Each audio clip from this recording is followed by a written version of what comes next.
not look real? I was in Tower Records earlier this evening around 5 o'clock, having a wander around as one does to kill a bit of time. And there was this man getting stuck into the CDs on the second floor. I came over, I said, I'm doing the movie tonight with you. I'm not a psych, I swear. And we hung out for a bit. It was nice. Yeah, then we bought movies, and then we went over to another video store and he recommended great movies. This is a great man right here. That's what the evening's about, really. So I gotta start with Edgar, if I can ask. Well, how jet lagged are you this evening, Edgar? How many time zones have you been in the last, say, 48 hours? I don't know. I've kind of lost track. I am slightly.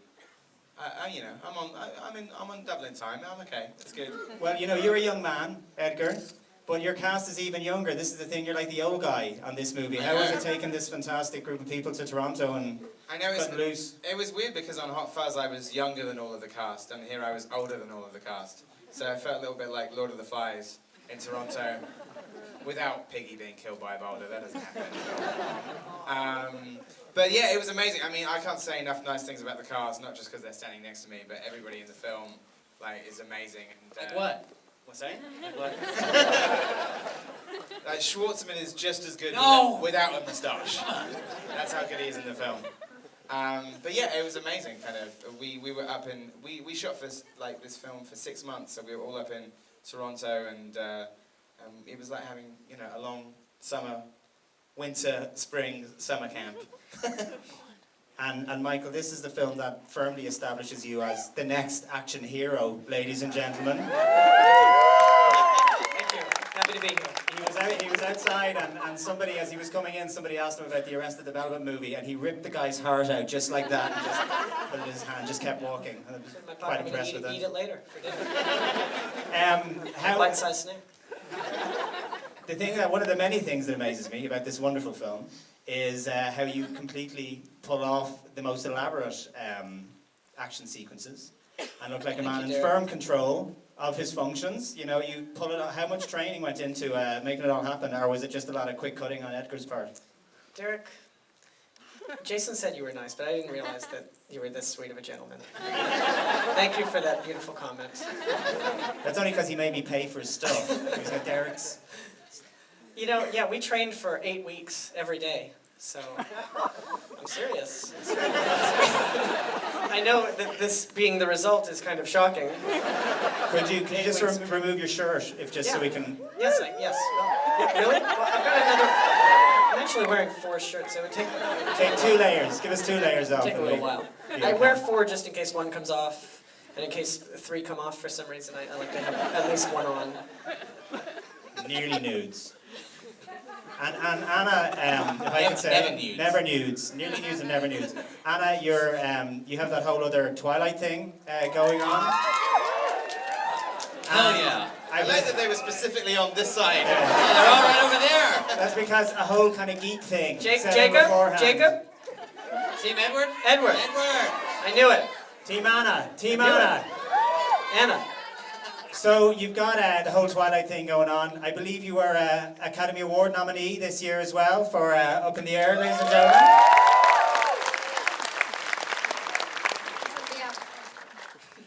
Is this working? Hello? Hello.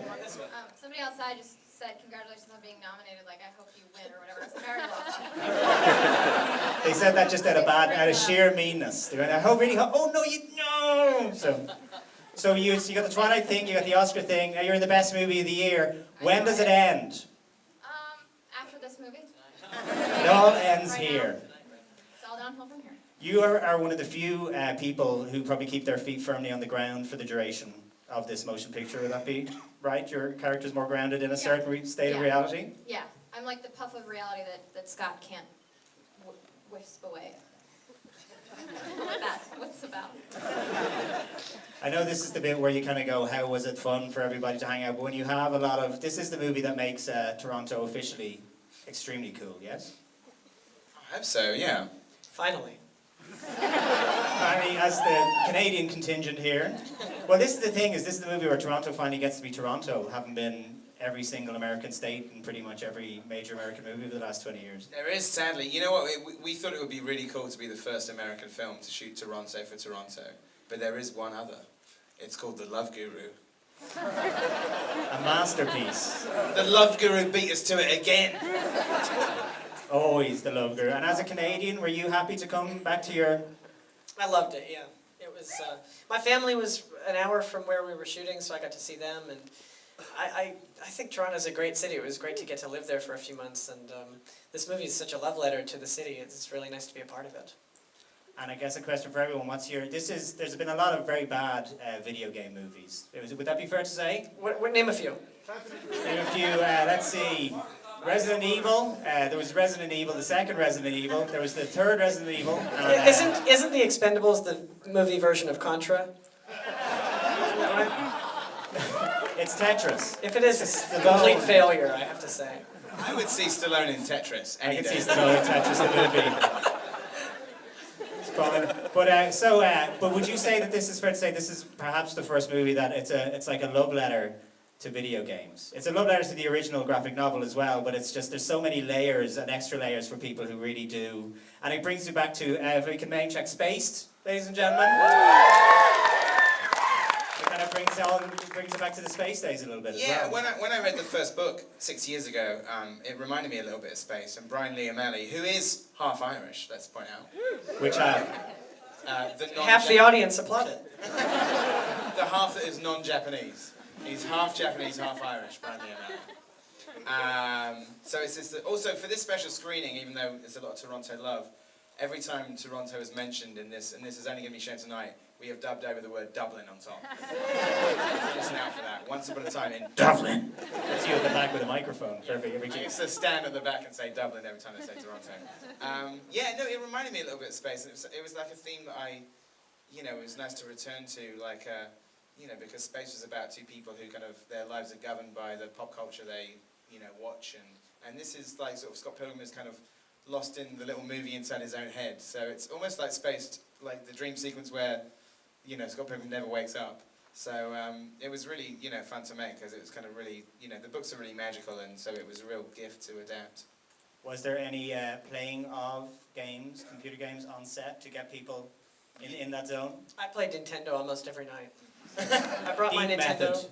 What was that? Your deep method. Yes, I was preparing for the character. I brought my Nintendo from my boyhood, original Nintendo, and Super Mario 3, and Contra, and played almost every night after work. And Battletoads. And Jason, are you a big gamer?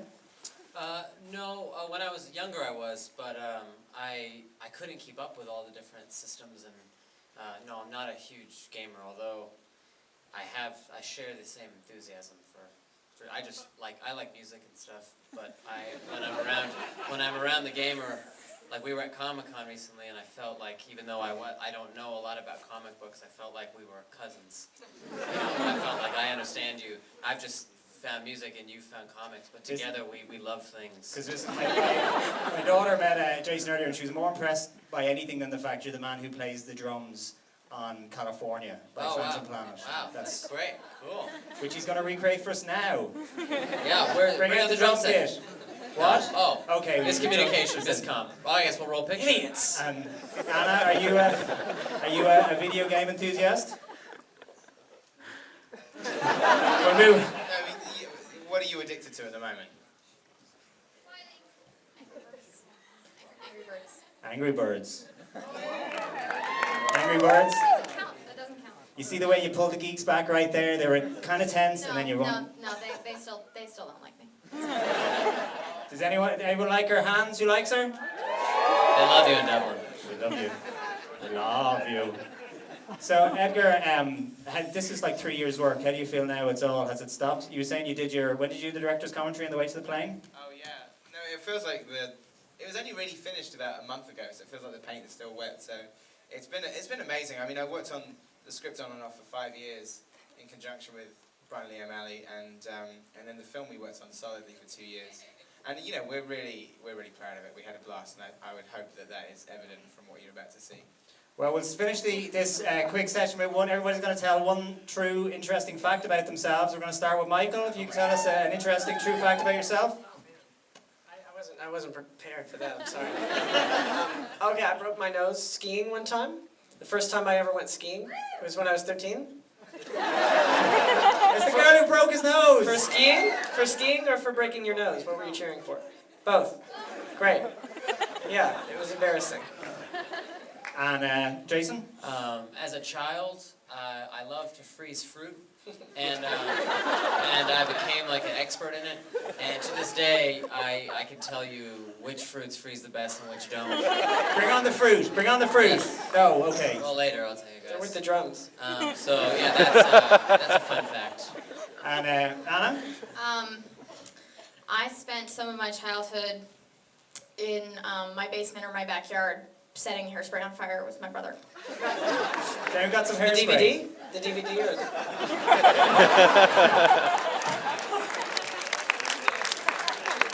Nice. And Edgar? I once, when I was very young, when I was about 5, I saw a dead trout on the side of a riverbank, and I decided to put my finger in its mouth, and the jaws of the dead trout snapped shut, and I got a dead trout stuck on my finger. It was very traumatic. Flash forward to now. explains so much. I feel only tonight, only if you laugh and enjoy this film can I possibly get over the dead trout incident. So this is tonight for Edgar, where it can all come full circle. You can contribute. The healing can finally finish between fruit, the drums, the hairspray, and the trout. We're going to start. This is a wonderful film. I feel this is a generation definer. Was that a Flash Gordon music cue I heard in there at one point? There is a reference to Flash. You There have is good a ears. Flash Gordon sound cue in there, which for geeks in the audience, for the 1.1% will go, that's a sound cue from Flash Gordon. Hey, can I just say, I've never been to Ireland, and this is the most amazing place, and I love Dublin, and I thank you guys for coming tonight and for being so awesome. This You guys are great. is mind-blowing tonight. These are unreasonably nice people, so I suggest you tear them to shreds as Shut they're up, leaving the Derek. cinema now. I know Michael's good for a loan, which he said on the way in. He's just handing out his money as he goes, so make sure to get... Oh! Woo! All It's right. okay. They're euros. They're After. not worth anything anymore, Michael. It's all over. Only if you laugh. So, anyway, we're going to wrap it up. We have to start the movie. Enjoy the movie. Edgar, Anna, Jason, Thank you. Michael. Thank welcome you. to Hey. Dublin. I love you, Dublin. All the single ladies in the house, I love you. All the unhappily married women in the audience, I love you.